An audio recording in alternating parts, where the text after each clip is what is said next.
because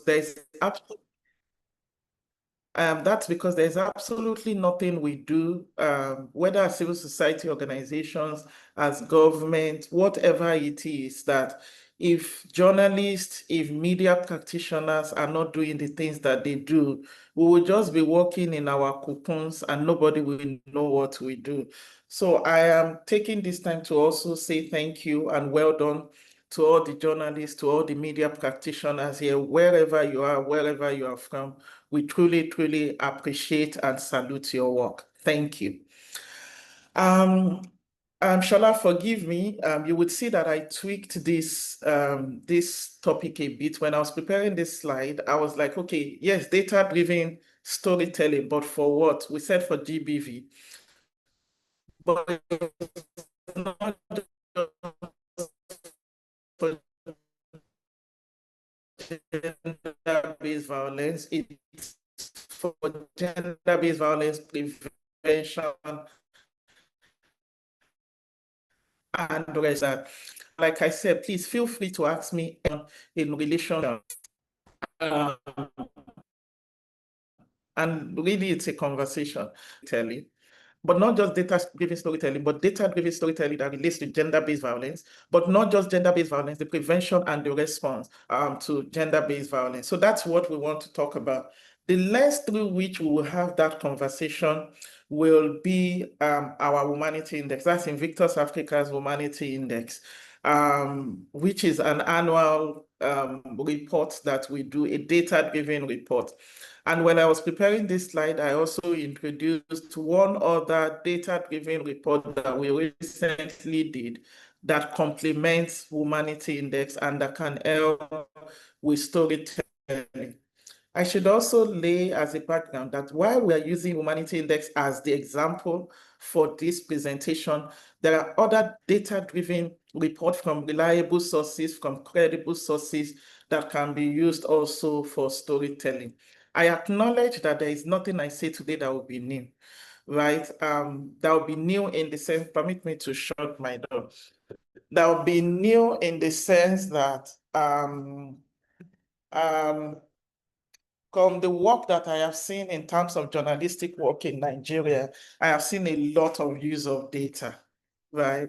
So it is not as if Nigeria is so low in the use of data that we are not doing anything. That would be disrespecting the work that journalists have been doing before now. But what we want to do today is just to enhance that, to introduce another tool or another reporting or journalistic work as it relates to gender-based violence prevention and response. And this is the tool that we are using. This is the 2024 Womanity Index. This is a mock-up of it, the cover page and one of the inner pages. So this is what we are delving into. In between, I also built in some examples of 2023 Womanity Index. I should also say I'll be happy to share this slide. I prepared it in such a way that, I could share it with a lot of information and detail that I believe will be helpful. Now, Womanity Index for us, we conceptualized Womanity Index because we wanted an annual data-driven report that shows how Nigeria is performing in relation to gender-based violence prevention and response. We wanted something that is organic to us. We wanted something that is Nigeria by Nigerians. We wanted something that is based on data that is collected from us, from Nigerians, wherever they are. That's one. We also wanted a report that is subnational in nature, because that's the national data. We wanted something that shows 3 in Abia. Is it 1 in 4 in Ebonyi? Something like that. So we wanted something like that, such that every year it can help subnational governments to understand where they are and how they are performing in relation to preventing and responding to gender-based violence. And so Womanity Index uses 18 indicators spread across 5 key indexes or indices, like we sometimes call it. Now, the way we structured it is such that we looked at the whole spectrum of GBV prevention and response, and we asked ourselves, what are the things that we use to assess the way a government is performing, or the areas that government should be performing for us to know that a subnational government is actually doing well or not. So just think of, when you were in secondary school, in primary school, when they want to gauge whether you are doing well in a class, they give you subjects, that relates to that particular class. So it means that there was a time you did intro tech and there was a time you did not do intro tech.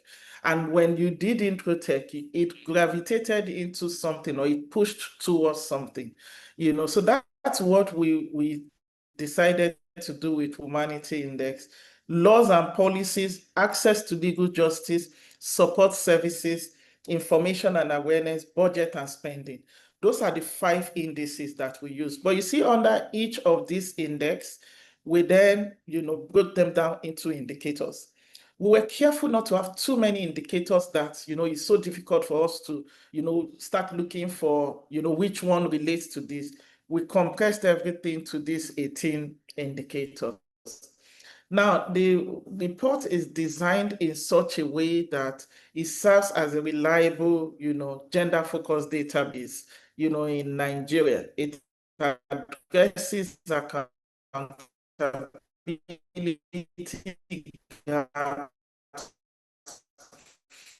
by providing independent data-driven appraisal. Again, note the word, independent. Can we all hear? Can we hear me? Can everyone hear me? Okay, it's now back because I noticed there is a lag. So I'll continue. Now, Womanity Index uses both quantitative data and qualitative data, Then we back it up with real-life human angle stories to conduct this yearly assessment. What that means is that we collect data on the field. Each of those 18 indicators, we quantified it. So I'll use an example and I'll delve deep into some of those, and you can begin to think of, storylines that can come from some of this. So for instance, for quantitative, we looked at, let's say, laws and policies. A quantitative data point is not just the fact that the laws exist. Do people know? So we quantified that. In statistics, we will say we operationalized, that particular variable into, asking a question. How many people are aware, of this particular, law, of the VAT law, just giving an example. And then we qualified it by then asking, do you know what the, what the law is about? Do you know the content? So it's people who are aware of the law, but we also delve deep into quality. The qualitative aspect also relates to the evidence that we collect. The evidence that we collect from, the subnational governments themselves. So in terms of, okay, if you say that you have a sex offenders register, can we see the sex offenders register? So that we can then use it to say, okay, yes, indeed, this state actually has it. So again, is to say that for Womanity Index, we do a combination of both quantitative and qualitative. Now, what we then do with Womanity Index is we use it to highlight gaps. States are then able to know, because a state can be maybe conducting awareness campaigns all the time. But if in our data, it is showing that only 40% of the state population are aware of gender-based violence laws in the state, it tells you that there is something wrong in what the state is doing. It could be a question of maybe the state is not going to the right places, like maybe they are over-concentrated on the urban area, they are not going to the rural communities, or maybe they are focused on able people, they are not focused on, persons with disabilities, or could be any other, factor. So what Womanity Index does is to highlight where the gaps are. It also evaluates outcomes of policies. Outcomes of policies in the sense that a state, for instance, can come up with a policy to say like in Ekiti State came up with a policy to say pregnant girls should be able to complete their schooling, right? That's a policy. It relates to, the welfare of women and girls in the state. The question then becomes that what's the outcome of this policy? Outcome in the sense that if you say pregnant girls can go to school, the question is, is it producing the intended result? In law, we will say that every law, has an intention. There is a spirit of the law, there is a purpose of the law. Is it achieving that? So we use Womanity Index to assess, okay, you put this policy in place. It is achieving the outcome that you intend, or it is not. If it is not, this is why. If it is, kudos and well done, right? And then it then identifies, areas for improvement. Maybe a state is doing well in an area, but so what that does is to provide a roadmap, right, for the subnational government to know areas that they can work on in order to ensure effective GBV prevention and response in their state. Now, what we do with Womanity Index is that we use color codes, right? Color codes to assess how a state is performing. So you know how in your secondary school, primary school report card, you will get first, second, third, right? For states, for Womanity Index, we use color codes, 4 color codes. Blue is the best of the colors. Now, I should quickly issue a caveat here. That a state is blue does not necessarily mean the state is perfect in putting everything in place for GBV prevention and response. It means that when compared to other states, this state is actually, doing well in a particular area. So we use blue. For states who are blue, we say that they are advancing. You will notice that the word is not a conclusive word. We don't say advanced. We say they are still advancing, right? So it means that the state is making strong progress towards the aspirational target. What that tells you is that for each of the indexes or the indices, we set what the aspirational target is. If you recall, at the beginning, I said that there are 5 indexes. So for each of those 5 indexes, for laws and policies, we define the aspirational target. The aspirational target is what we expect the state to have or be in relation to laws and policies. Something along the lines of, you don't just set the laws, you make sure that the laws, are comprehensive and that people are aware of the law and that the law is regularly updated and that the law, addresses gaps in informal legal systems in the state, something along that line. After blue is green. When a state is green, we say the state is performing, right? So performing reasonably well, but that there are still gaps, that should still be addressed in order for us to say that this state is getting close to the aspirational target.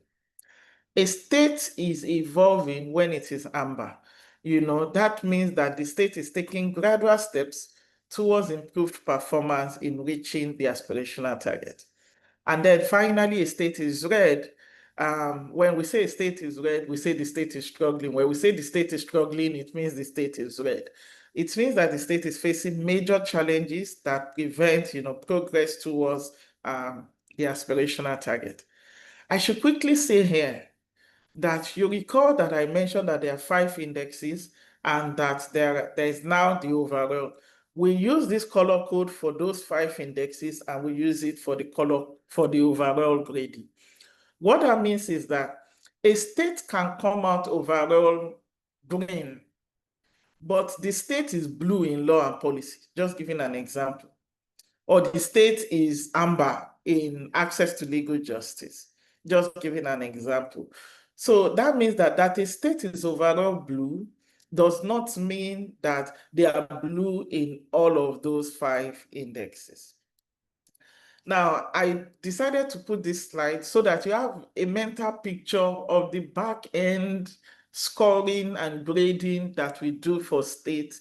So these are the list of states. At the top, you will see each of those 5 indices. So when we finish collecting data, we clean it up, we assess it, we analyze it, and then we use our computational system to grade states according to the different indicators. Like I said, you recall I said there are 18 indicators.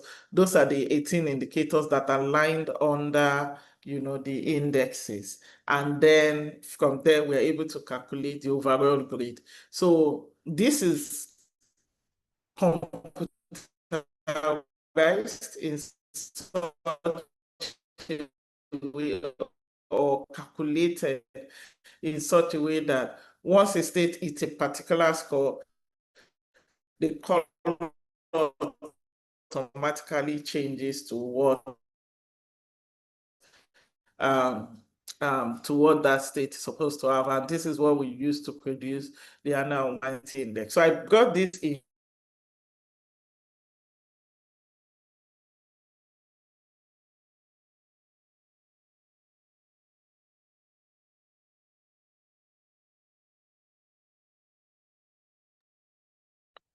Oh, it looks like our facilitator's network has booted her out. Please, let's give her a few minutes to return. In the meantime, if you have any questions, okay. so much has been shared. Okay, I think she's back. Okay, we have her back. Okay. Welcome back. Can you hear me? Oh, sorry. I didn't know it knocked me out. But can you all hear me now? Yes, Can you hear me? We can hear you. Hello? Okay. I think what I will do is I will switch. I'll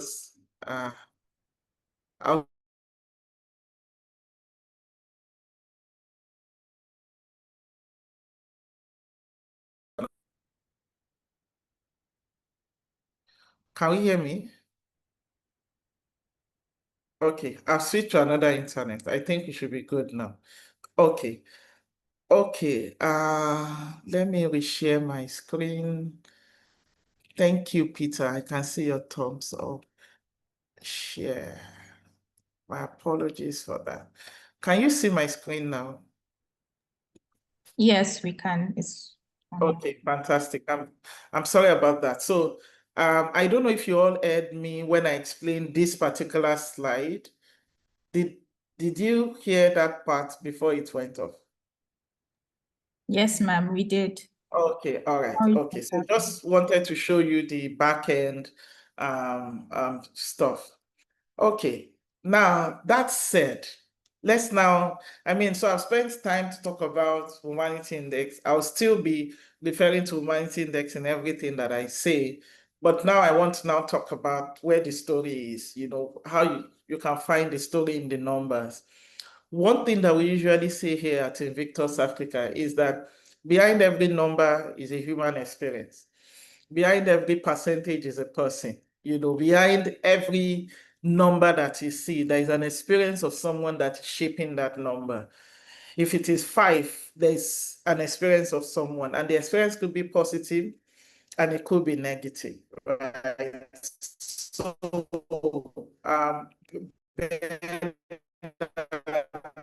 this index examines the existence of the GBV prevention and response legal framework in a state. We look at the quality of the VAP, and by quality of the VAP law in the state, here we are looking at the 2015 VAP Act that was passed here in the FCT lays sort of like a, even though not perfect in itself, but lays sort of like a, how do I put it, a frame for what state VAP laws should be. States are supposed to then adopt, this particular law, right? And tweak it to make sure that it fits their context and their realities. We started focusing on the quality of the state VAP law because we realized that a lot of times when states adopt the VAP, they remove some of the key components of the VAP. such that it makes it a shadow of the main verb itself. So if you are, for instance, I mean, there are key provisions of the verb like section 1 that defines rape. If you are now removing key component of it, or you are removing that completely, what you have is no longer verb. What you have is whatever you decide to call it. So we look at the quality of the verb to make sure that key provisions were not removed, that even if you are going to add provisions, it is not provisions that impact on the true intent and purpose of the law. Then we also look at the influence of customary and religious practices. Again, because Nigeria is a pluralistic state, we look at, how customary laws, religious laws are affecting our formal laws. And the formal law in this regard is the VAP law. And then we look at efforts to review and strengthen, the VAP law in the state or other GBV related laws. I will give an example. When I say GBV related, Lagos State does not have a VAP law, right? But they have their own domestic violence law. So that is a VAP related law, right?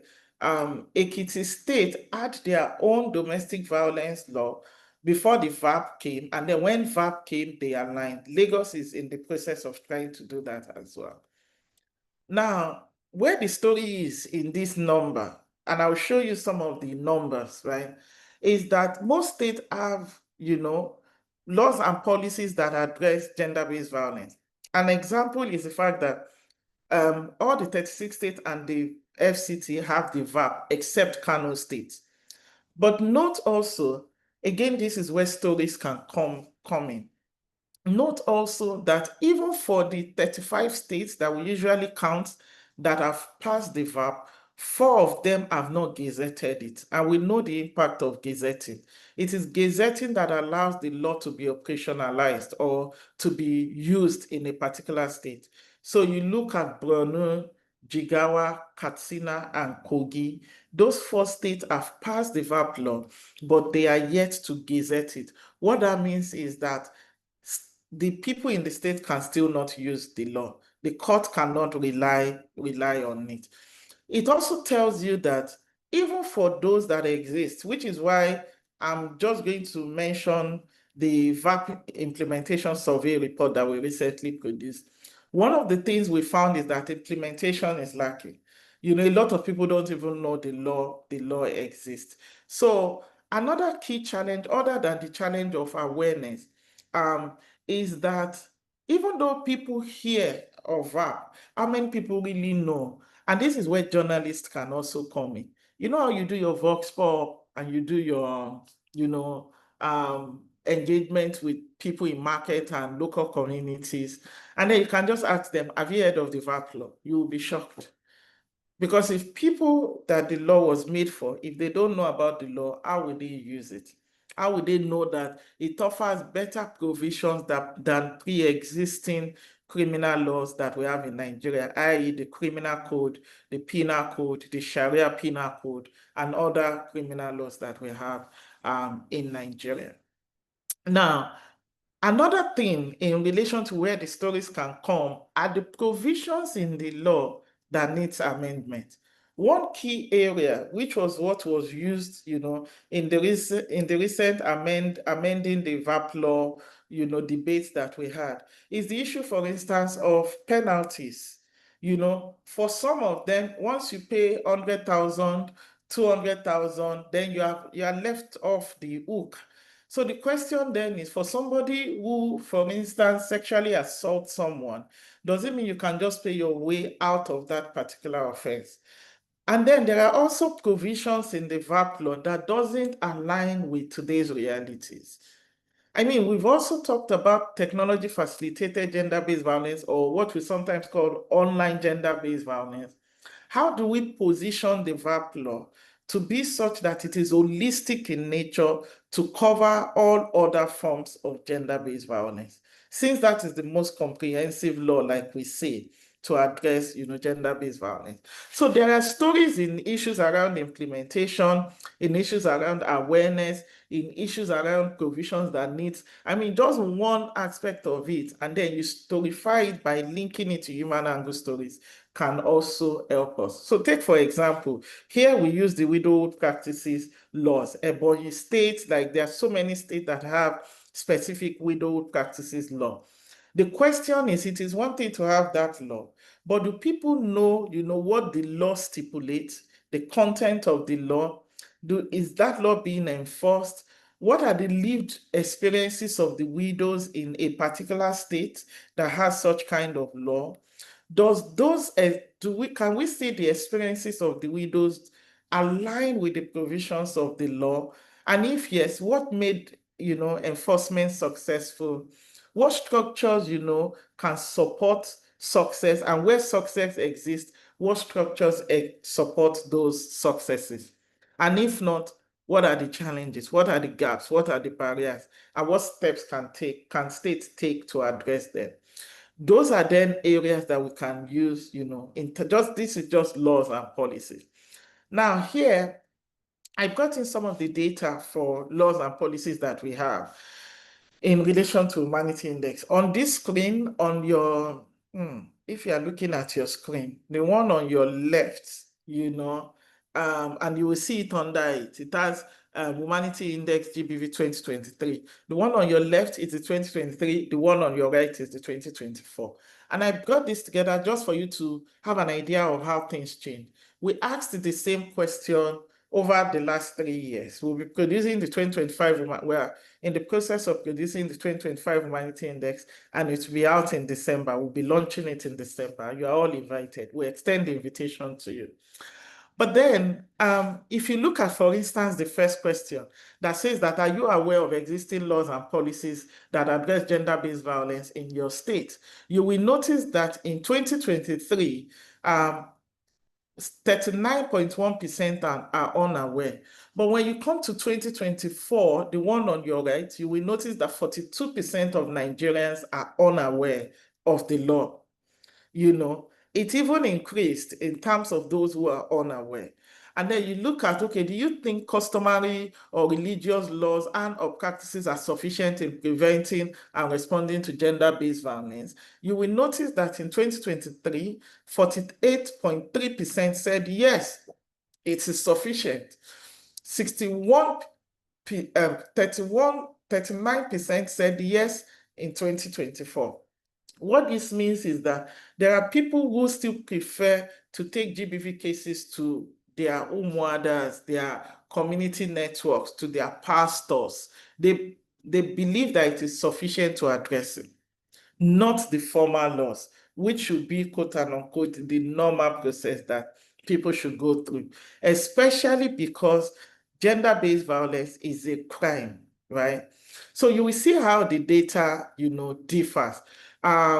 And then we change the question a bit. But if you look at what we asked in 2023, do you agree that awareness of GBV laws and policies will prevent gender-based violence? 46.6% Nigerians said yes.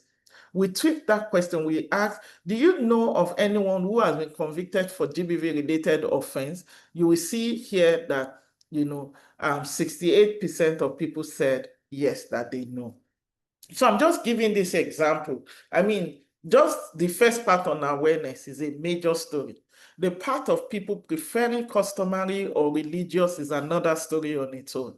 And all we need to do is to find one person who experienced gender-based violence and went to report to their customary groups or their religious groups, and they believe that they found, it was sufficient in preventing and responding to the gender-based violence. This is just an example.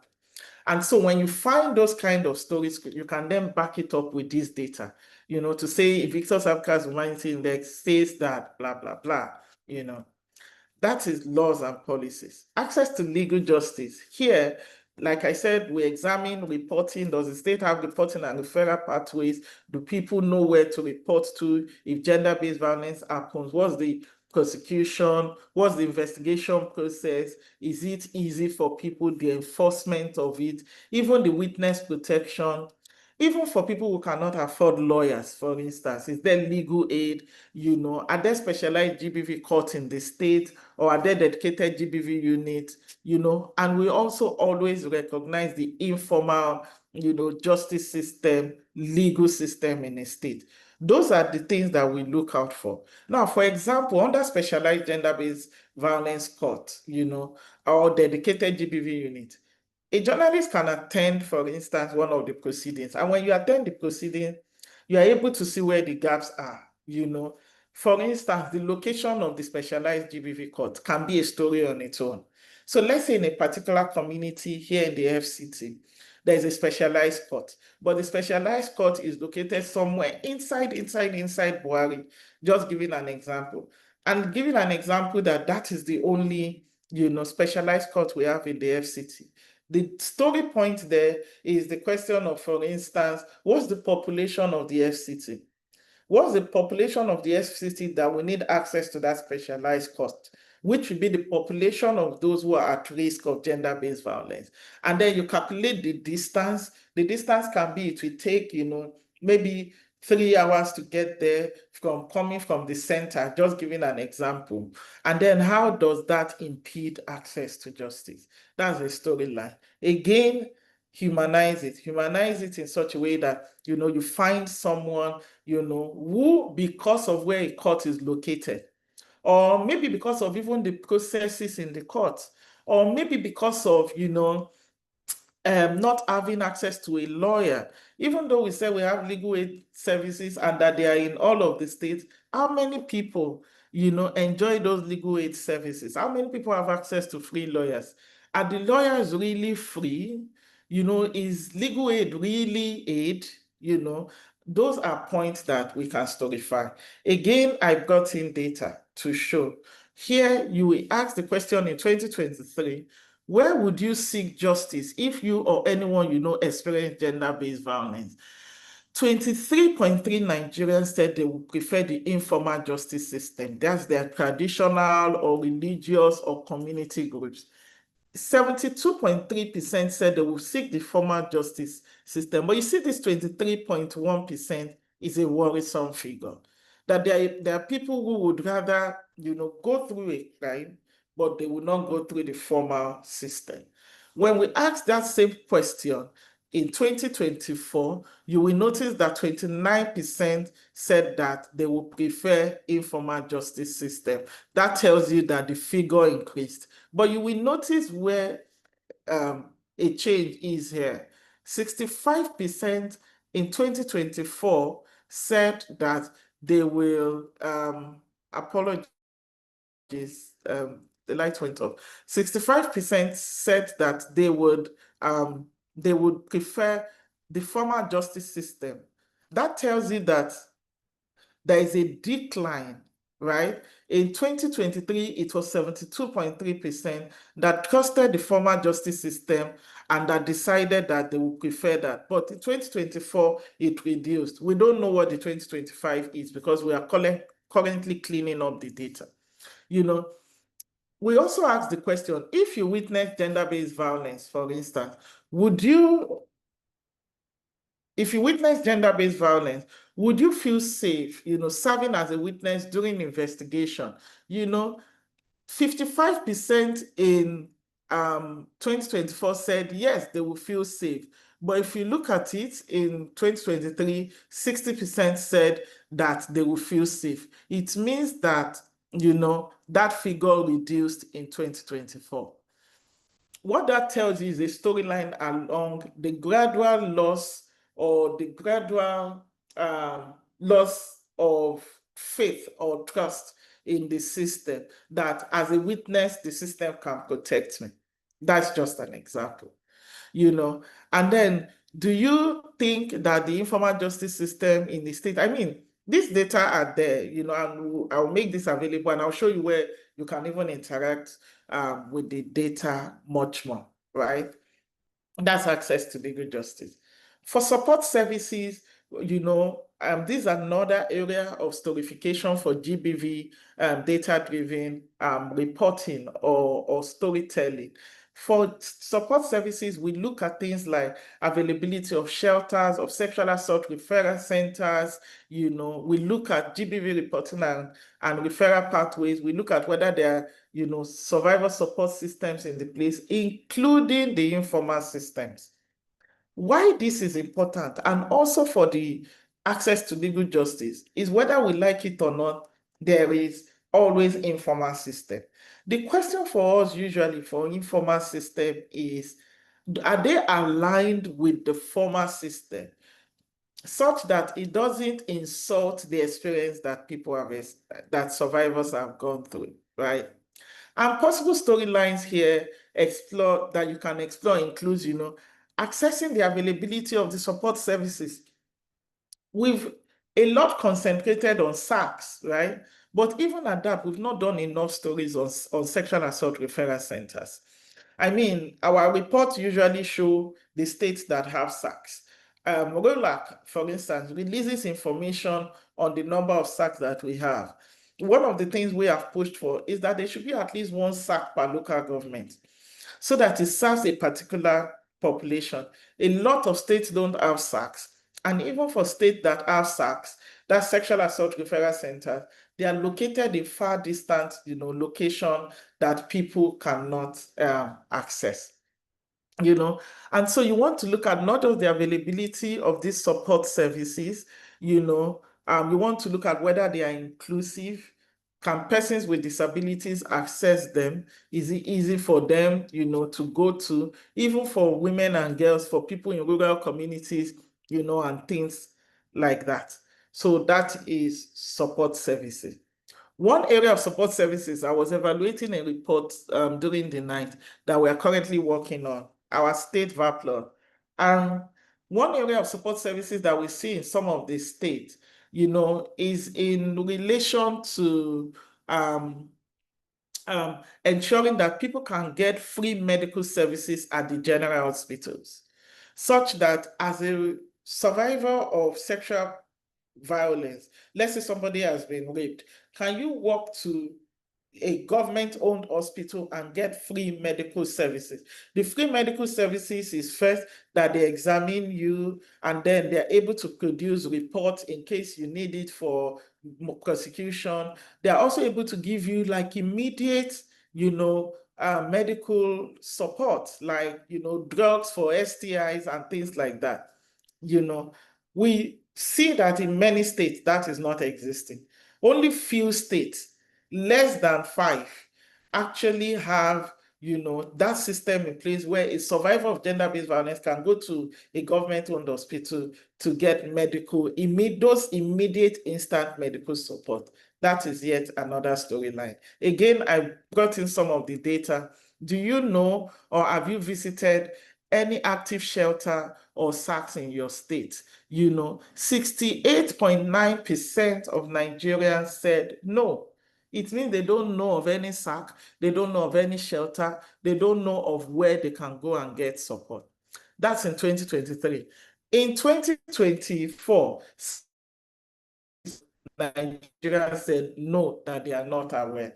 Yet, states will boast that they have 1 or 2. So even when they have 1 or 2. Now, the question then is, if we ask this question for people who are living close to where the SACs are located, will the answer be different? Possibly. Do you believe that these shelters,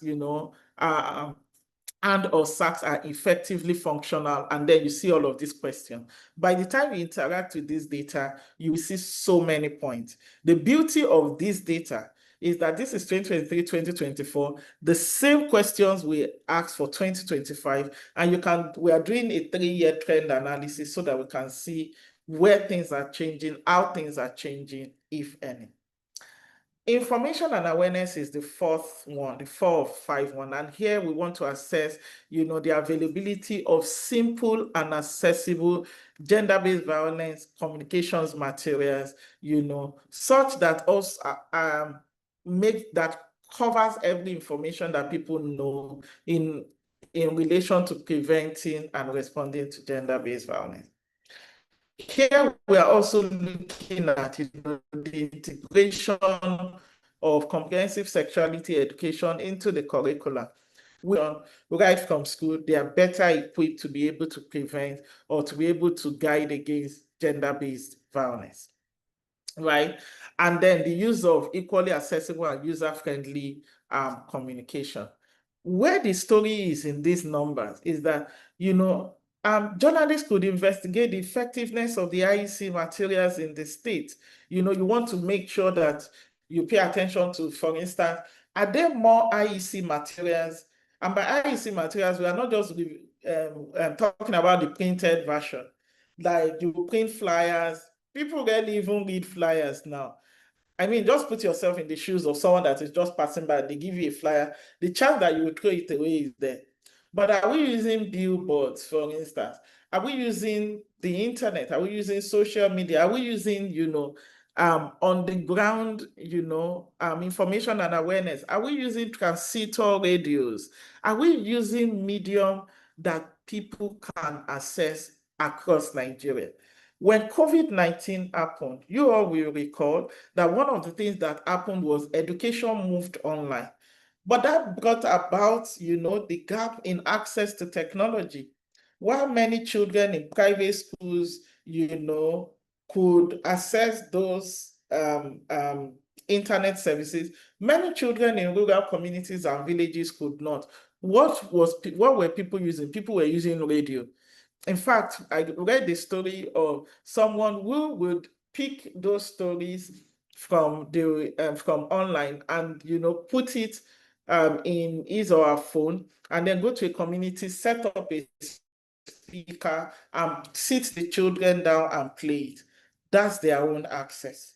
So what does access to information and awareness mean to the different people that we need to reach with this information? And that's where another storyline can come in.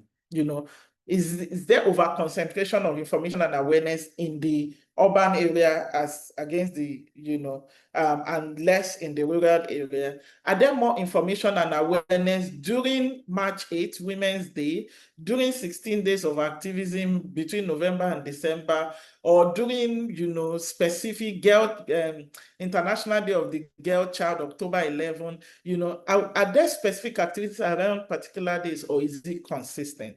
Those are storylines, you know. Are these materials even comprehensive enough? Are they written in simple language enough? Are they done in such a way that it has sign language and everything that it can reach everyone? Those are points that we can assess and storify. And again, we brought in data. 2023, 2024. Do you know of any GBV information and or educational programs or materials in your state?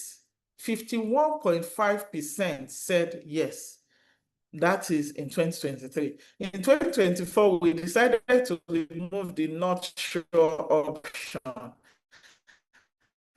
And you see here that, you know, it's almost at parity. Yes, it said yes. Now, you can say that this looks close, but you see this 51% that said no. It means half of people in Nigeria have never seen any GBV related information and awareness in a state. Yet, states will say they are doing jingles, they are doing this, they are doing that, right? So how useful was the content of the GBV? We also assessed it, you know, very useful. We see most people said, you know, a little bit useful. Some said mostly useful, completely useful, not useful at all, you know, and things like that. And we also got in, you know, for persons with disability. Here the question is, which GBV information and education materials are you aware of for persons with disability? We put all of these options there because a lot of times we believe that once we do sign language, we have covered all persons with disability with this information and awareness, but no. So which is why you will see a lot of audio and spoken content, but, you know, the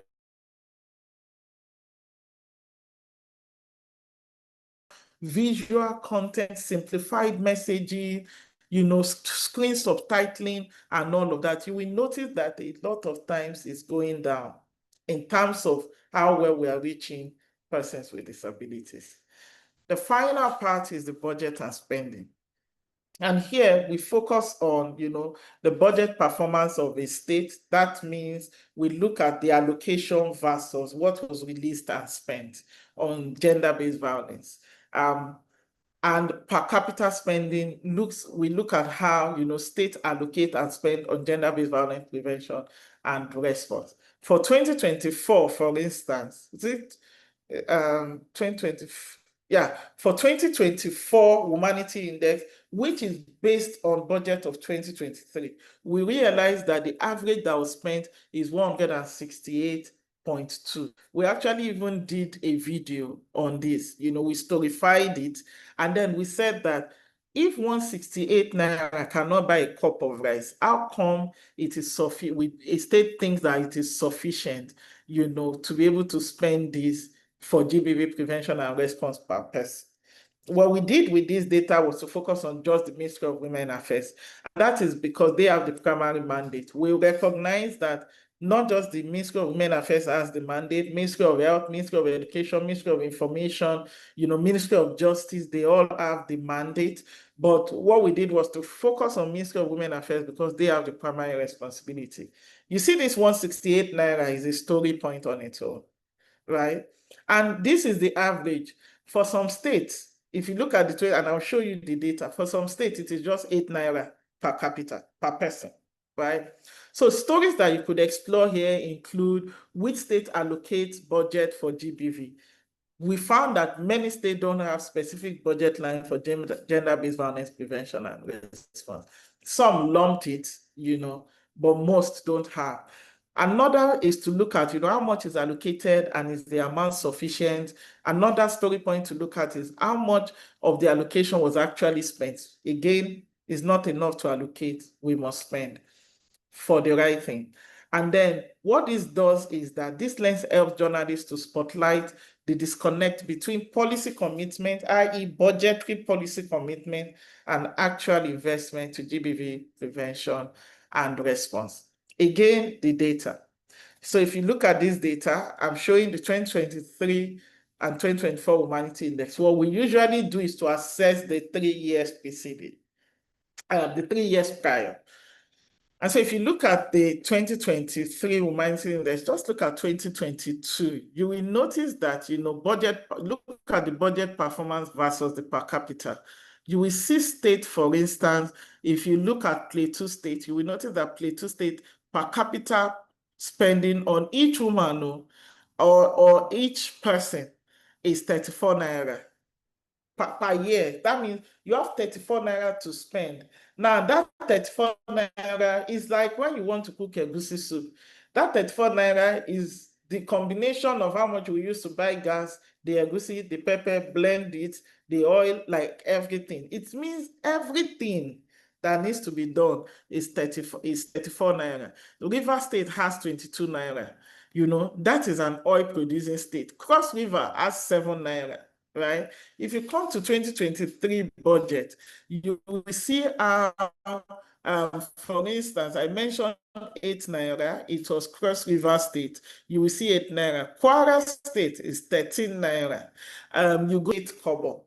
And you see how, this budgetary allocation tells you that a state has 1 million people to reach in terms of the Ministry of Women Affairs, but this is how much that is available to them.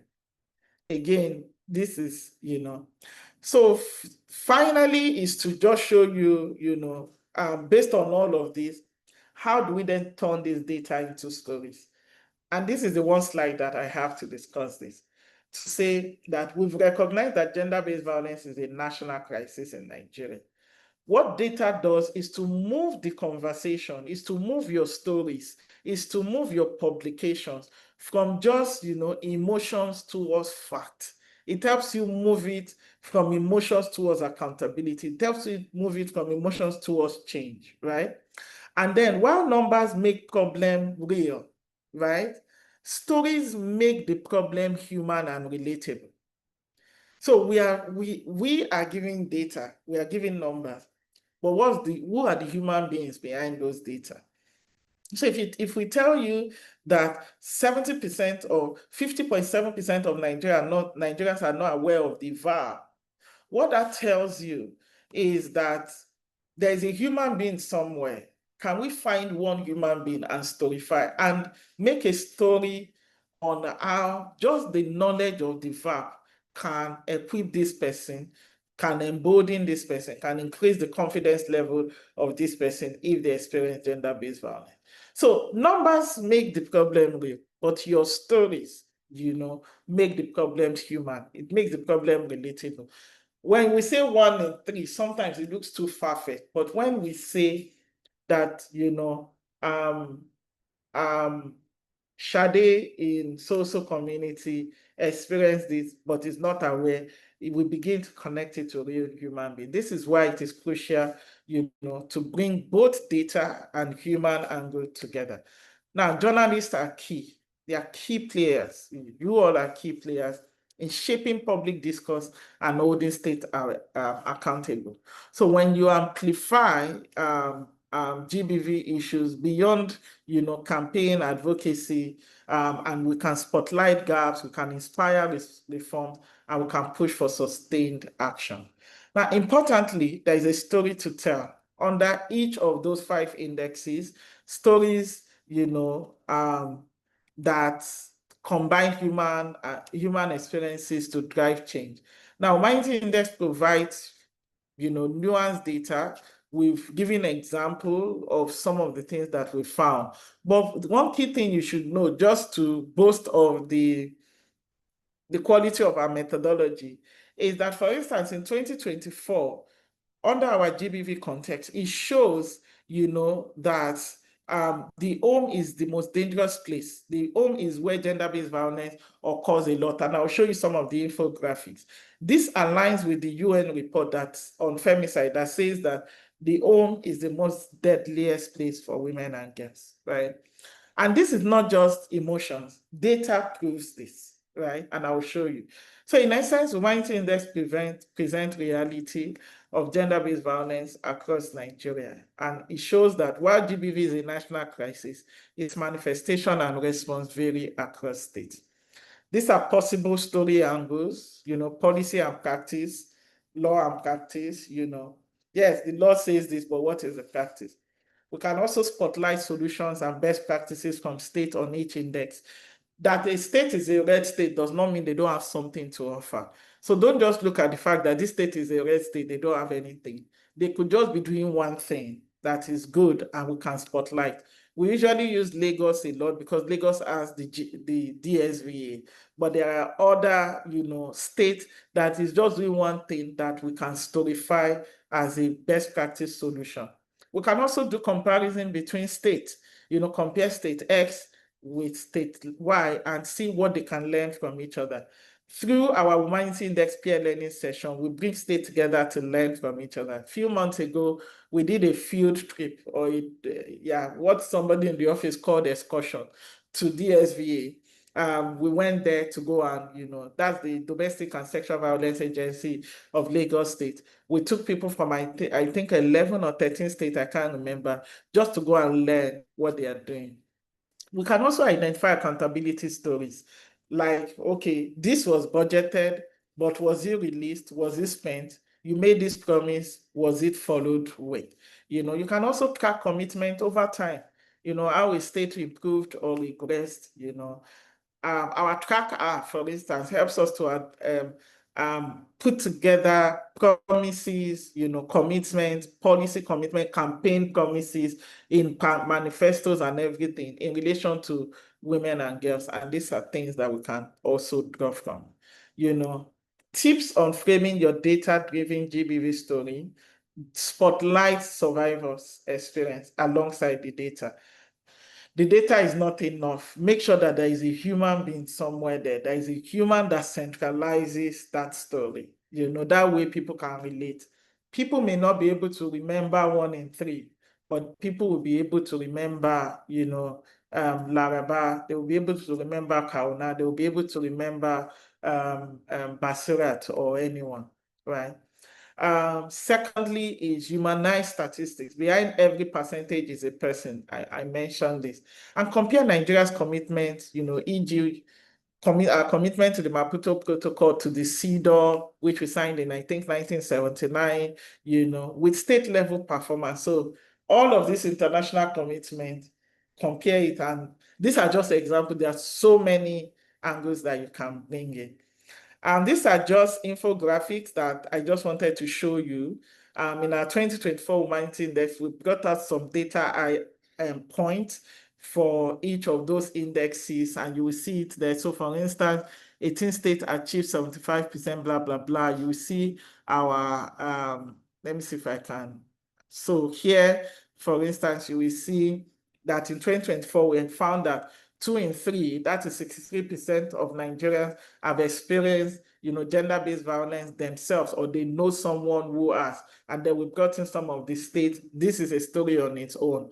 1 in 2 survivors of gender-based violence in Nigeria report experiencing domestic violence or intimate partner violence. That's the most prevalent form of gender-based violence in Nigeria. 1 in 3 survivors of gender-based violence experience sexual violence, and then we went on to say 1 in 1.5, that's 70% survivors of gender-based violence report experiencing the GBV within their home. 70% of those who experience gender-based violence experienced it in their home. When we asked another question, and I will show you, most people then also said that the home is where they go to first to go and seek, to go and seek refuge or to go and seek help, right? 1 in 3, I think I put it there. 1 in 3, that's 34% of GBV survivors prefer to seek help from families or relatives. Yet that's where they experience violence. So that's the national data highlight. We did data highlights for laws and policies. 7 states achieved a 75% conviction rate for GBV case. You look at survivor support services, 11 states have at least 1 SAC or shelter in all 3 senatorial districts. 4 states have at least 1 shelter or SAC in 2 senatorial districts. 3 states do not have a SAC or shelter. Those are highlights that can be storified. Information and awareness, 8 states have available and widely disseminated robust GBV. I mean, I put this here because you can just look at it, delve deeper, and then you can make your stories out of it. I also put this here for you to see how things change. Like I said, we use color codes. So you see the 2023 map where we have more red states, right? And we had only 1 blue state, and we had few green states. But if you look at the 2024 map on your right, we had just 3 red states. We had more green states, and then we have 3 blue states. I must say, I mean, that for some of these data that we are cleaning up, we are also seeing how things are changing for a lot of the states, even for the 2025 Womanity Index. And that a state is a blue state one time does not mean they will constantly be a blue state, So don't think that because, these 3 states, then they'll know. Data could show things change, and then we can then see that a state can regress from maybe blue to amber or to green, depending on what the data shows. But like I said, we don't just do overall, we also do for each. Like I said, a state can be a blue state overall, but they are, I mean, if you look at Lagos State, for instance, Lagos State is a blue state in 2023 and 2024. But when you look at issues on information and awareness, Lagos is green. Lagos is also green in access to legal justice. Lagos is blue in support services. Lagos is green in budget and spending, and all of that. So we did this. We are simplifying it further for the 2025 one so that the data is easier for people to be able to interact with.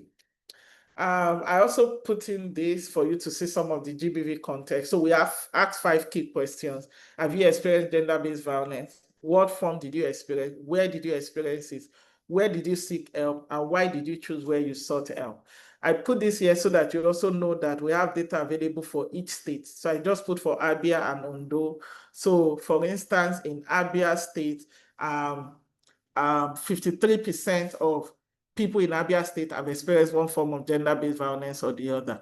The most prevalent form of gender-based violence in Abia State is harmful traditional practices. It happens mostly in homes. People seek help mostly from family and friends. And the main reason why people choose where they seek help in Abia State is proximity or accessibility. Compare that to Ondo. you will notice that 68% of people in Ondo say they have experienced one form of gender-based or the other, but in Abia it is 53%. The most prevalent form of gender-based violence in Ondo State is domestic violence. If you notice that for Abia, it is harmful traditional practices, right? And then you see how it flowed down. You will notice that where most people experience, gender-based violence in Ondo State is the home. It also aligns, with that of Abia. And then we asked, where did you or the person first seek help? People went more to the police in Ondo State, but most people, family and relatives. And for Ondo State, most people chose where they sought help based on the perception that those that they sought help from can actually provide help. Now, I only put this to when you look at the report we have for all of the 36 states, this same information, and you can use one and spotlight it, right? I also got in this one for you to show you that we don't just do states, we then do some regions, right? Geopolitical zones, so that we can see prevalence also. So if you notice, for instance, this is Southwest and Northeast. So in the Southwest, most people, 68 people in the Southwest have experienced gender-based violence, 61% in the Northeast. And the same question, we asked it over the same way I explained for the state. The other thing I wanted to show you are some of the questions that we asked. So under laws and policies, we asked, are you aware? Do you think? So those questions I was showing you for the national, we also asked it for the states. And here you can look at how each state, such that you are not using just national data, there is also subnational data. And then the GBV context that I talked about, we also then did it not just for each state or for geopolitical zones. We also then did it for national. And this is where the national data, so nationally in Nigeria, 63% of Nigerians have experienced one form of gender-based violence or the other. Domestic, so we now did an aggregation, aggregation. Domestic violence or intimate partner violence is the most prevalent form of gender-based violence in Nigeria, followed by physical violence, mental, and then sexual violence. Now, most people in Nigeria experience gender-based violence at home. 70% of those who have experienced gender-based violence in Nigeria experienced it in their home, followed by public places, followed by schools, followed by workplaces, then religious institutions. Most Nigerians first sought help from families and relatives, followed by police. Look at the gap, 34% and 27%. And then lawyers are the last place people go to. You see that if I was relying on just my legal work, I will not be eating. Just 4% go to lawyers.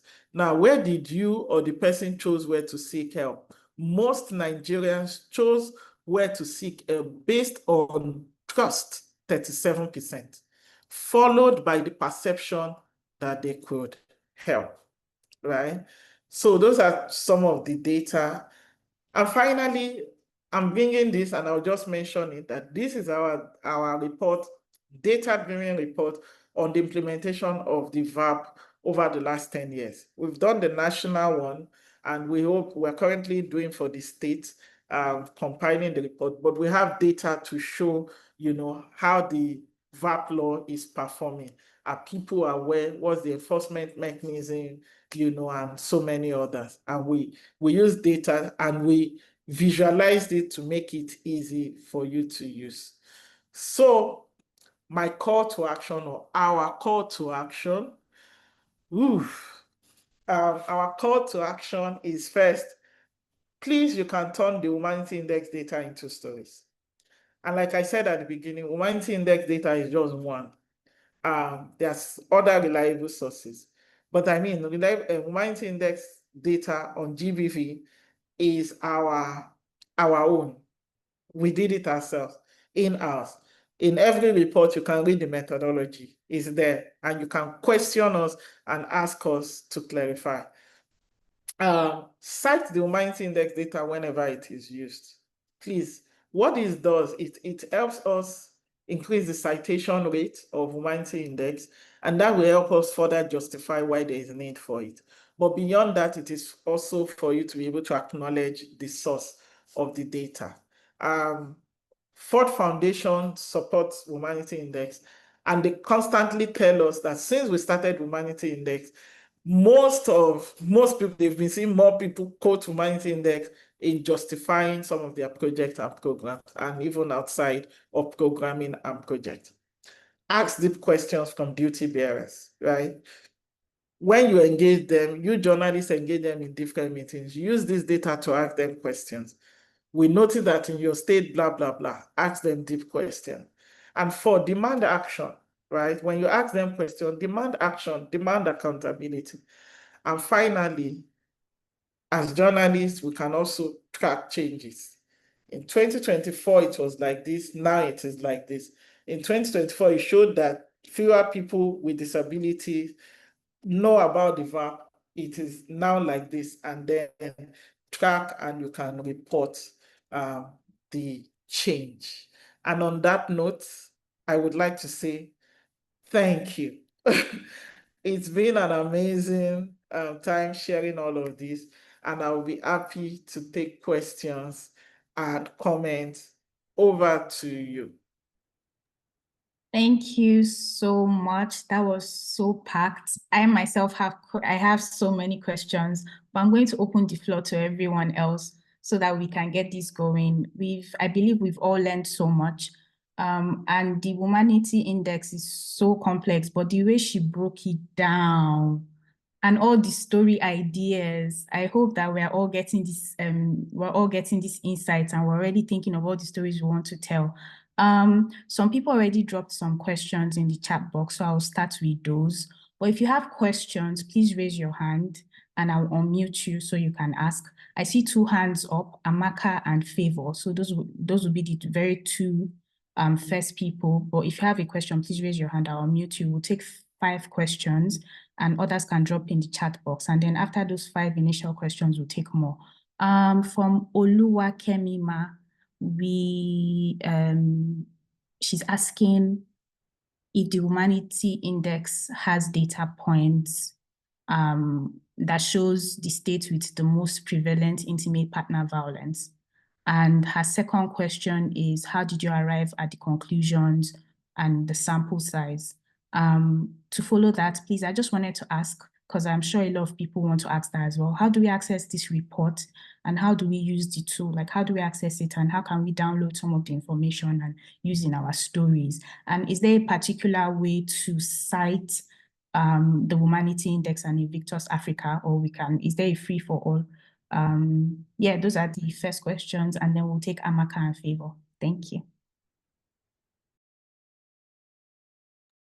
Thank you so much. Yes, the first question on if the data shows the states that have prevalence of intimate partner violence, yes, and I'll show you an example. I want to share my screen. So you know this part of the report, can you see my screen? Okay, good. So you know this part of the report where I talked about, let me see this. Yes, GBV context, right? The GBV context is where we ask these 5 questions. Now, if you look at the one here, where we said what form, you will notice that domestic violence or intimate partner violence is usually one of the options. And each of the 36 states have this. So you can then look at for each of those states to see what is the domestic violence or intimate partner violence for each state, and from there you can see where it is most prevalent. But it's good that you mentioned this. I can make sure that we do an infographic on state ranking by intimate partner violence based on the Womanity Index, and then we can show where things are changing. The challenge for us, you know, we had a meeting in the office yesterday. There's so much to visualize on Womanity Index. There's so much to show on Womanity Index. we can't exhaust it, but as ideas come, we will show. But that's where you can get that data on intimate partner violence for each state. And not just for each state, you can get it for each geopolitical zone, and then you can also get it for the national context. How do we draw our conclusions? We use the data, and that ties to the what's it called, the methodology. For each of the Womanity Index, and I'll show you where to access it. For each of the Womanity Index, we put out the methodology, so we do sample size for 2025, I think we are doing a minimum of 37,000 sample size. For 2024, I think we did a minimum of 18,000. For 2023, we did a minimum of 5,000, 8,000 something, I can't remember. But for each Womanity Index, you will see, the sample size, and you will see how we broke it down for each state. Where actually, I actually forgot to show you that. So I'm just going to. So you can go through. So can you see my screen?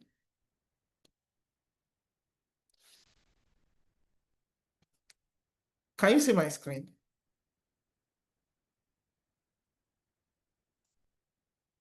Yes, Can ma, we anyone can. respond? Yes, Okay, we can can. you see the website that I'm showing on my screen?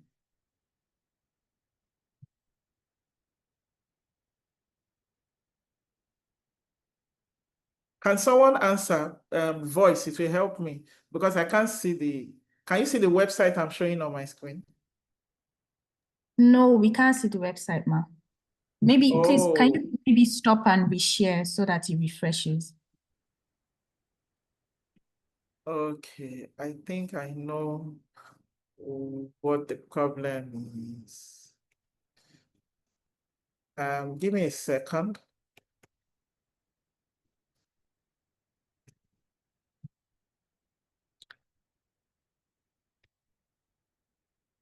Yes, so I will stop sharing.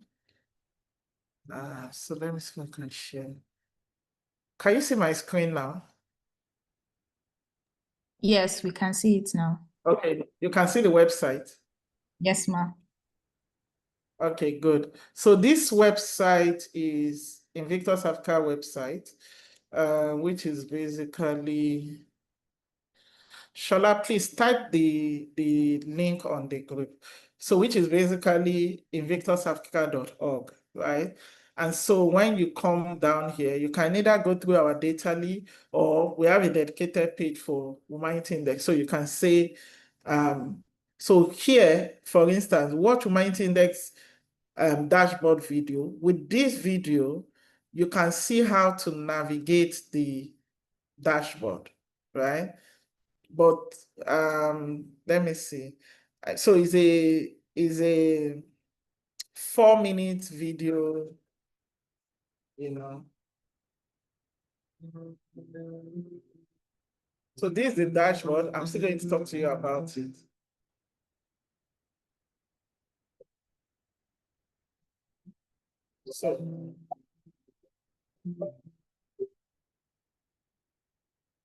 So you can watch that at your spare time, but that's not what I want to show you. I want to answer the question of where you can explore it. So you can explore those data, the report for each year. In fact, we then also have each state's report. So that is not just, so for instance, last year's Womanity Index, good. Last year's Womanity Index is about 398 pages in all. That's a lot. So we now go down into each state and you can download it. Now, this is the dashboard for Womanity Index, right? So what we did here is that the data that you want visualized, you can just select it from the left pane and it can show. So for instance, if you want just the 2024 edition, we've only done this for 2 years. The third year is this year. So let's say you want 2024 edition and you want data on, let's say, Abia, right? And then you want to know, let's ask the question of, the GBV experience that people have had in the last 5 years, right? So have you experienced any form of GBV? In Abia State, people said 47% said no, 53% said yes, right? You can also represent this through a bar chart, right? So you can pick whether you want a bar chart or a pie chart. What form of GBV have you experienced? You can pick that. Once you pick that form of GBV experience, don't forget we are looking at the 2024 Womanity Index. And then you will notice that in Abia states, for 2024 Womanity Index, that 60% have experienced, domestic violence. 20%, 26% said is sexual violence. Mental is 50%. Physical violence, is 52%, and you can explore it like that.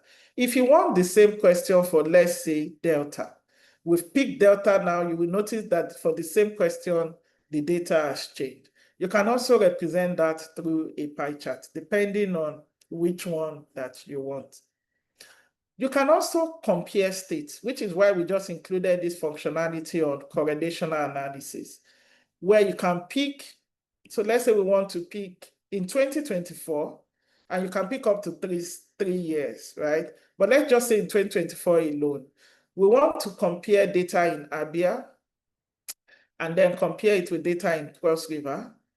I think, okay, I've selected Lagos, Abia, and Cross River.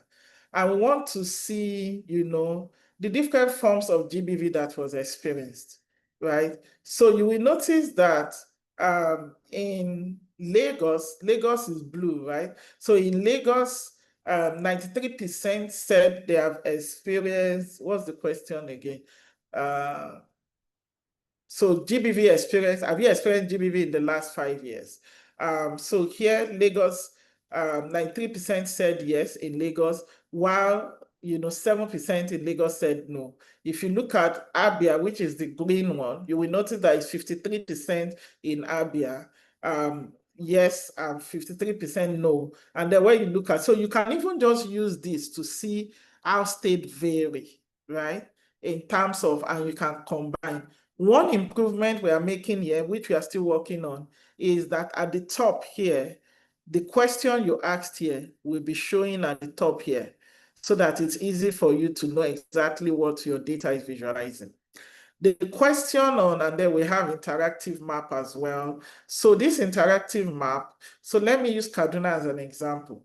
So if you put your cursor on Kaduna State, you can see how Kaduna performed for laws and policies, access to legal justice, each of these, and you can download the state report, right? So if I click on download state report, it takes you to Kaduna State report. It is still open.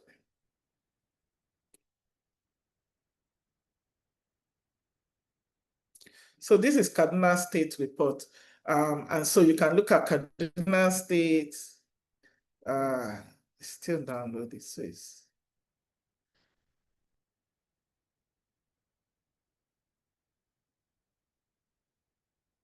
okay.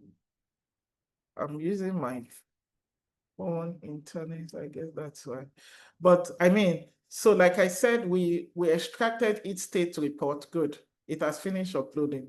So here you will see the overall grade for the state. You will see the population, the respondent size, the total population of the state, the location, the age group, disability status, the GBV context in the state, the index grade, the budget expenditure, budget performance, then those 5 questions. So you will notice, for instance, on intimate partner, that intimate partner in Kaduna State is 48% of the respondent. That don't forget that of those who experience gender-based violence, right? Mental and emotional is the most prevalent in Kaduna State. Again, home is number 1, where people experience it. People seek help mostly for. So this is for Kaduna, just Kaduna State, right? So that's where you can download the report, and then you can interact with each. But if you come to and you will see here that you can look at 2023 map and you can look at 2024 map. So that's 2023, and you can also interact with 2023, and that's 2024. If you come to downloads, Then you can look at, so this is Womanity Index 2024. You can download the full report. You can download some of the infographics, right? You can also then download each state report, right? Like I said, so you can download each state report here. The same for 2023, right? So 2023, you can download some infographics for 2023, you know. I'll look at why that is behaving that way. And then you can also download each state report for 2023. So the same thing we are doing for 2025. So here you can read about Womanity Index. Here you will see how we did the aspirational target. So this is what we expect for each state in terms of aspirational target for each index. This is the scoring formula that I was explaining earlier. This is how we grade state, and this is the methodology that we used, right? Citation, I am not sure if we put the citation in the, okay, I think it was in the VAP report. But from this year, we'll start putting the citation. But basically, it's just to say Womanity Index by Invictus Africa, Invictus Africa's Womanity Index, or 2023 or 2024, depending on the year. You know, yeah, those are the questions that I have. Thank you so much. That's clear as day.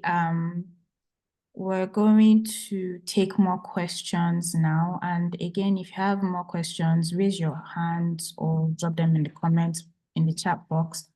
I will now unmute you, Amaka, so you can ask your question. Okay, thank you so much. Can you hear me? Yes, we can. Go ahead. All right, thank you so much, Buki. It's been such an informative session, and I must really commend the impactful work you're doing, because I enjoy data storytelling so much, because I know that behind these numbers, like you said, there are real stories, and one can also start looking into why are these numbers the way they are, and also like birth more stories in the future. So I have a couple of questions and suggestions. I don't know if I should start with my questions or suggestions. Should I start with questions or suggestions? Maybe your suggestion first and then close with the question so that Anyone. she can, Okay. anyone. Okay. So just to clarify, I know that there's been so much focus on women and girls, but I want to know if Invictus has, like in the course of your work, has there been any slight exploration on young boys and men as well? That's one. And then secondly, I would like to know how often do you update this data that is readily available? You also mentioned that it's publicly accessible.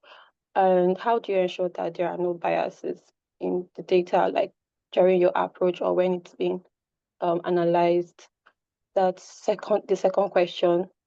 Then I would also like to know, were your respondents online or did you go deeply into local communities? For example, if I'm trying to look at Oyo State, I want to know what's happening in Monia or maybe somewhere in Ojo or maybe in Lagos, I want to know what's happening in Abulegba. Just, do you really go in, or it's just, I want to know like the methodology that you used in getting your respondents and how you conducted or carried out this survey. I would also like to know why the those who responded that there was a decline in the number of those that said no to being witnesses. I don't remember what year particularly, but I'd like to know if you did like further research to know why they said no to being witnesses to the victims of GBV. I don't know what question number is that, but yeah. And then you also mentioned that there are states where pregnant women are allowed to go to school. Yeah, we've seen that. But just a suggestion, and I know that Invictus can push for this? Because it will also be helpful for these women and girls, because there's so much pressure when somebody is pregnant, they have to go to school. Can there be like relaxation rooms for these women where they can just take breaks in between? There's something that Sabi Rights is doing for its workers, where in the course of your work, you can just take a few minutes to relax, especially for pregnant women and then I didn't mothers. hear that part. Okay, I was asking I if didn't hear that part. For the pregnant women, can there be? like relaxation rooms for these women in these schools, maybe to take rest between sessions, right? Then, did you get it now? Did you get the question? Okay. Can the pregnant women take rest between sessions? Yes, yes, yes, yes. Then the last thing on my notes here is I would also suggest if Invictus can push for laws and the need to hold online individuals who inside GBV online and other forms of bullying, because they are indirectly perpetrators. For instance, this morning, before I joined this call, I saw a comment from somebody advising a parent of a child with special looks to kill the child to save them from a particular trauma. And such person is very dangerous to society and their communities. So I would like to suggest if Invictus can push for some of these laws that would help reduce GBV in families and society entirely. Thank you so much. I hope I've been able to cover all my questions. Yes, thank you. Thank you, Amaka. Please, would you like to take those questions, or can Favor ask her so you take all at once? Let me take all of Amaka's 7 questions first. Okay, please go ahead. Amaka has bombarded me with jam questions. Okay, young boys and men, no. Currently, no, we are not doing that. We don't have any active data that focuses solely on young boys and men. However, no, Amaka, it's fine. I know you've been writing, and I honestly really appreciate your question, because it shows that you are really neck deep into it, and I appreciate it. We recently collected data on girls' representation as prefects in secondary schools, both public and private schools. We could share that data for anyone who wants to storify it. But one thing that we did with that was we didn't just focus on girls, we looked at the boys as well. So even for this, even in the data spread for Womanity Index, we don't just say only women, we also focus on men, although we have a percentage for women. I think we said we must cover like 60% or so. And that's because women and girls are usually disproportionately affected when it comes to gender-based violence. So currently, we don't have any active data that looks deep dive into young boys and men. And for me, as ED of this organization, I really want to, at least for now, focus on what we have capacity for, so that we're not spreading everywhere, and there's still a lot of gender data that we still need to collect. I mean, gender-based violence data is just one aspect of our data work. On gender-based, on women and girls data alone, we have 5 prongs: gender-based violence prevention and response, women's health, women's economic empowerment, women's political representation, and educational parity. I'm sure some of you have seen some of our women's representation data through what we call RAPs, women's representation in African politics. That's another body of data. If you go through our data you will see how we segmented our data. GBV is another. We just finished analysis on women's health data that we're about releasing. We're visualizing them now. That's women's health data. We've not even delved into women's economic empowerment data. So there's still a lot to be collected on women and girls that we're still focusing on. How often do we update this data? Yearly. The Womanity Index is on a yearly basis, but there are other data that we collect periodically, women's representation and the other ones that I talked about.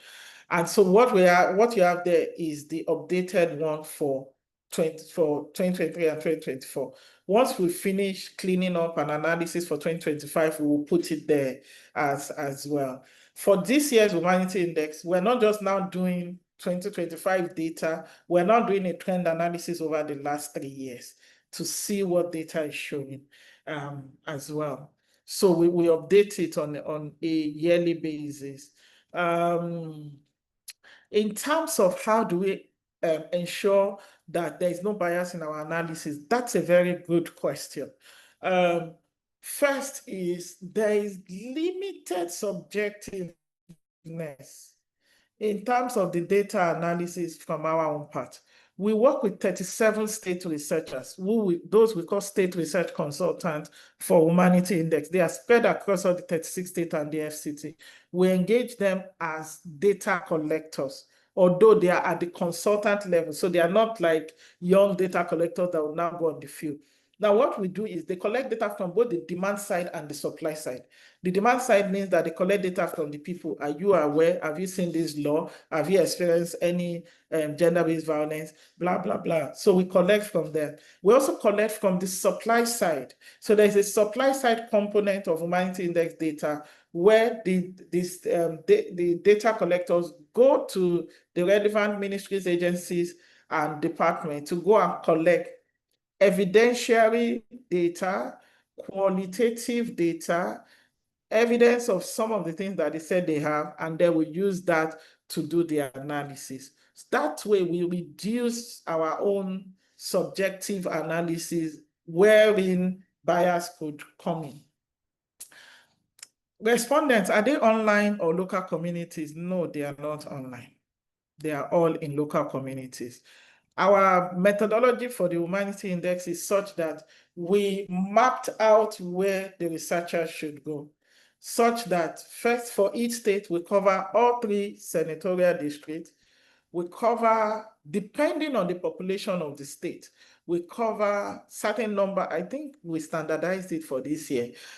We cover certain number of local government areas, and in those local government areas, we cover rural communities and urban communities. So I can't tell you that we have data on Ojo, or we have data on, Mowe, or data on Ikeja. We do it subnational as the state. So whatever data we collect from those different points in the state, we put it together, analyze it, and use it to represent the realities in the state. So no, they are not online. They are rooted in real people, real human beings. If you look at the Womanity Index, both 2023 and 2024, you will notice that there is usually a small portion where we put human angle stories. Those are real human angle stories, short, that we collect from those that we collect data from. We didn't delve deep into the witnesses who said no.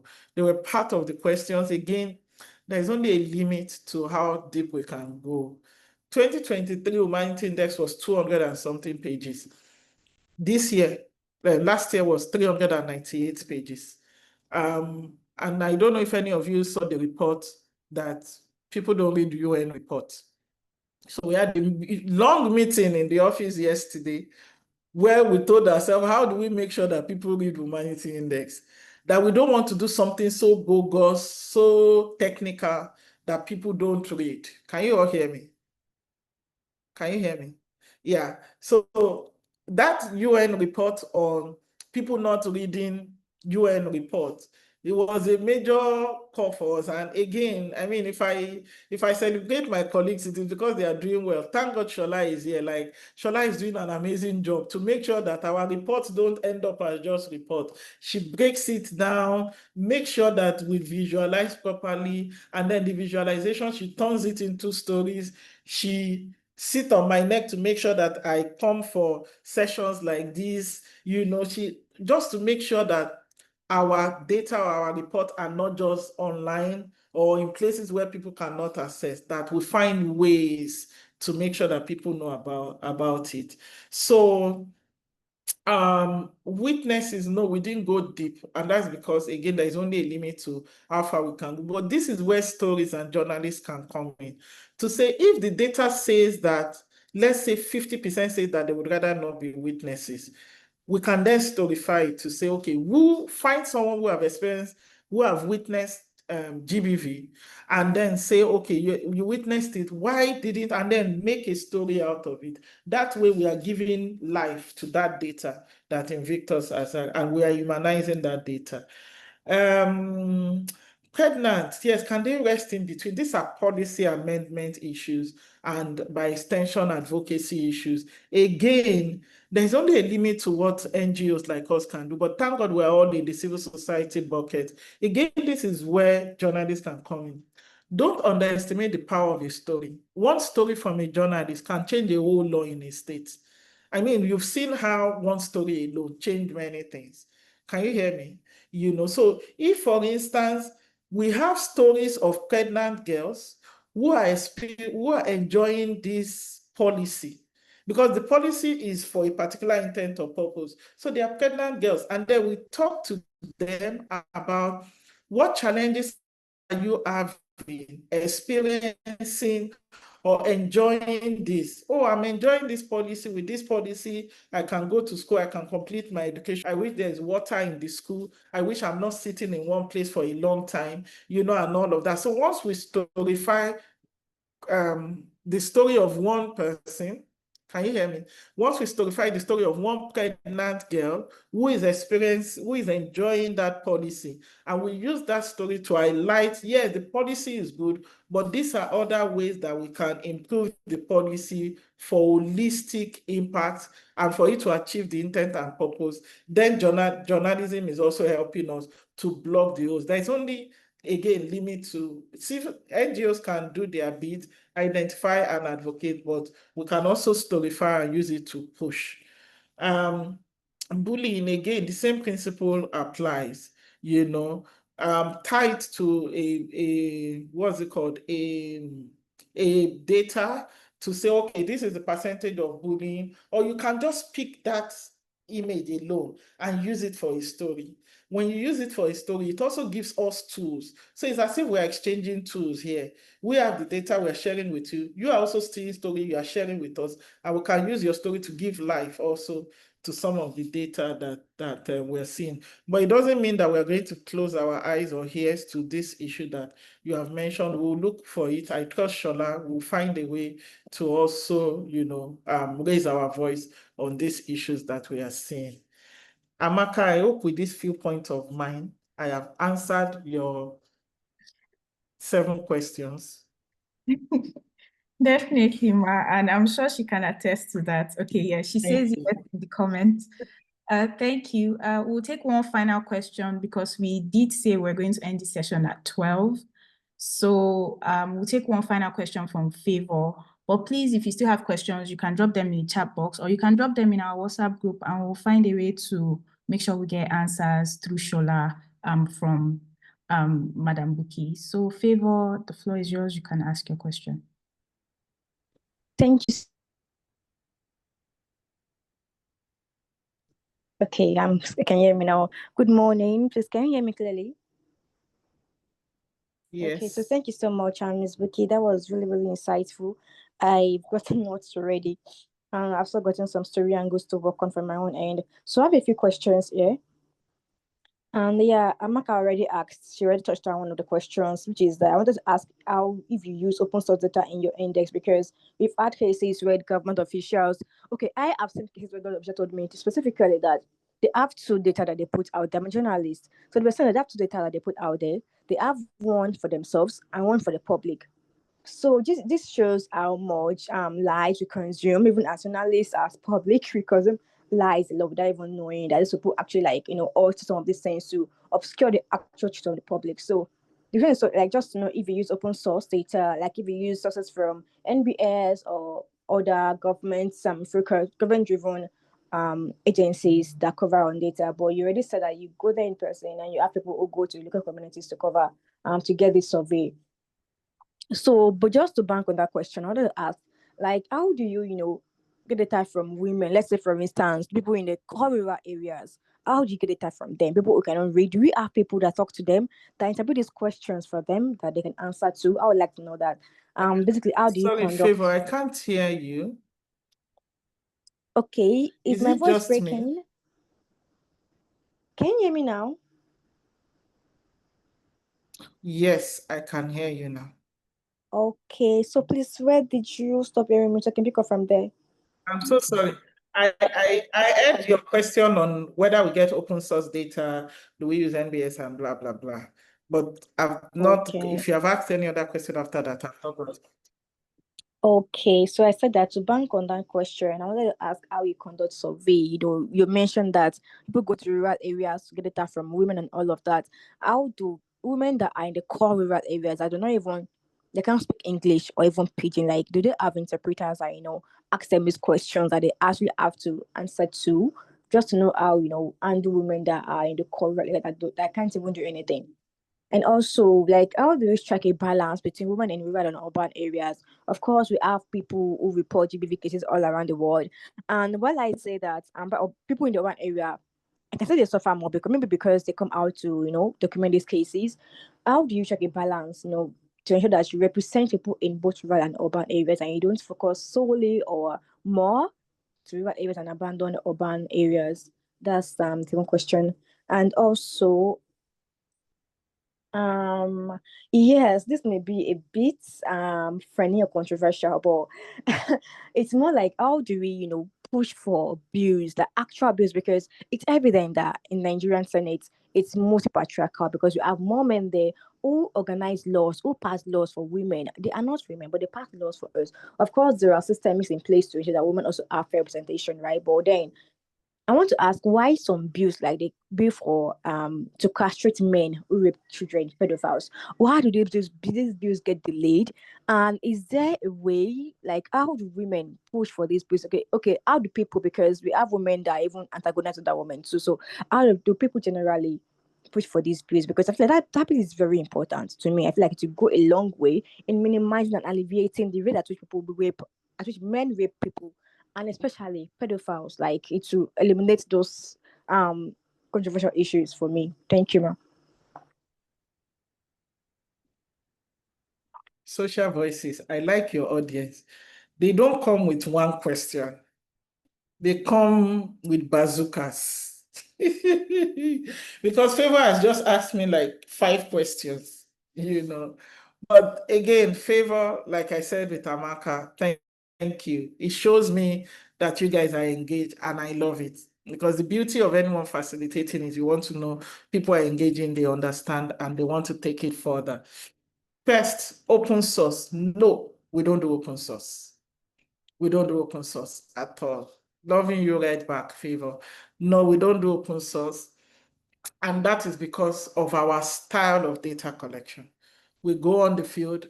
And for me also as a researcher, and I was arguing this in my school a few months ago, that a lot of times when we collect data, the question is data from who and data from where. If we concentrate data collection on urban areas, we are not representing the realities. It means that there is a principle in data collection called generalizability. It means that we cannot, in our good conscience, use that data to generalize, to say 1 in 2 in Oyo State, because we have concentrated the data on those. So we can as well say 1 in 2 in urban areas, if that is where we collected the data from. So we are conscious of these principles of data collection. And I'm glad that, we have data scientists here in the organization that we are adhering to those things. If you see the methodology document for Womanity Index, it is as good as a report on its own, where we broke down so many things and we laid out where you should go, and all of that. We stick with those principles. One of the things we do is for our data collection, we use Kobo Toolbox. Kobo Toolbox helps us so when researchers collect the data, they upload it on Kobo Toolbox. Kobo Toolbox helps us with geolocation. What that means is that if a data collector in a state only collects from a particular place where we have set spread to this thing, we will invalidate that data. We will invalidate the data and you will not get paid in full. And we don't pay small money for I'm sure you guys know that data work is expensive. You are paying your consultant, you are paying the analyst, you are doing so much. right? So we will invalidate the data. If we say collect data from 1,000 respondents and 300 out of it, you only collected it from, let's say, only a particular location, we will invalidate it. I will ask you to go back and spread it, right? So the same principle apply for why we don't use open source data, because people don't always rely on them, right? Secondly, how do we conduct surveys? It ties to the answer to the first question. We have our methodology. We know the number of respondents we want per state. We send our state researchers to the state. They collect the data, upload it, we analyze it, and then we do all of that. And when we are doing that, we make sure, and that ties to the question of interpreters and whether we go to rural communities. That is why we use researchers in each state. And those researchers, for this year, for instance, the lead researcher now has those we call enumerators. These enumerators are now the ones that go into the core states to go and administer this questionnaire and upload it, So that way we make sure that, can you hear me? Can you all hear me? Okay, yeah. Yes, ma'am. So these enumerators, are vast in the local language, they are vast in the local area, so they go there and then they ask the question and then they upload. I'm rushing now because I see that we've gone past the time. 3, balance between rural and urban. Again, ties to our methodology. We always make sure that there's that balance in terms of how we spread where we collect data from. 4, how do we push for actual gender bills? Why do bills get delayed? Personally, which is why I'm a big champion of the reserve seats bill. So long as we have more men in the House, we will not have gender-related bills passed. If you look at the castration law, for instance, who is affected? It's not we women. So we are taking a bill to people who will be affected and say, oh, yeah, pass it so that you can hang yourself. They are not going to pass it. So until we have more women, we will not have more gender sensitive this thing. But that said, we still need to sensitize more those who are inside. I had a bit of concern with the castration bill in the spirit of openness. It is my concern along the lines of proportionality, the principle of proportionality in relation to human rights, where if you are going to pass any law, make sure that it is proportionate to the ill that you want to solve. And I have that issue because a lot of times when people have asked me about that bill, I'm unable to answer that question, because you want to make sure that there is proportionality. It's a principle of not just international human rights law, but also national, to make sure that, what you're trying to, you are not using a sledgehammer to kill an ant. Trust me, I am one person who wants the maximum kind of punishment we can get for a rapist. But at the same time, we also want to make sure that we are adhering with all the principles so that even if anybody is going to raise concern about the bill, we have ready answers for them. I think those I've tried to compress all of the questions that Favor asked. Thank you. Yes, you have, and you hit all of them. Thank you, thank you so much for your time and for taking your time to take us through the Womanity Index and the work that you do. It's a whole lot to digest, but we'll have time to sit with it. I had already asked if we can get the presentation slide so that we can share with our community of storytellers. Again, we'd like to thank you so much for your time. It has been more than an honor, really. And yeah, finally, I hope that all we've learned here today are not just going to remain with us. This is why you belong in this community of storytellers. Social Voices would support you, will provide editorial support, and like for our Gender Equity Fellowship, we'll provide a story fund for you to use tools like the Womanity Index to draw out those important insights and tell those important stories. So please send your pitches to us. I will drop the email address where you can send your pitches to if you're so inclined or if you're so motivated after this session to do so. And we'll find a way to support you to tell the stories and use the Womanity Index. That is all for now. We hope that, again, this is our very first session, so it's been very exciting and a blessing that you are leading this monthly solution story lab. we're also taking it as a prophecy that we will continue to learn from experts and masters and improve how we tell our solution stories. So thank you so much, ma'am. We will take you up on your invitation to join your launch of your 2025 report. And hopefully before then, we even tell stories using your tool. So thank you everyone. I believe that's all. I don't know if you have anything more to say, but it is thank you and bye from us. And yeah, thank you everyone. Thank you, bye.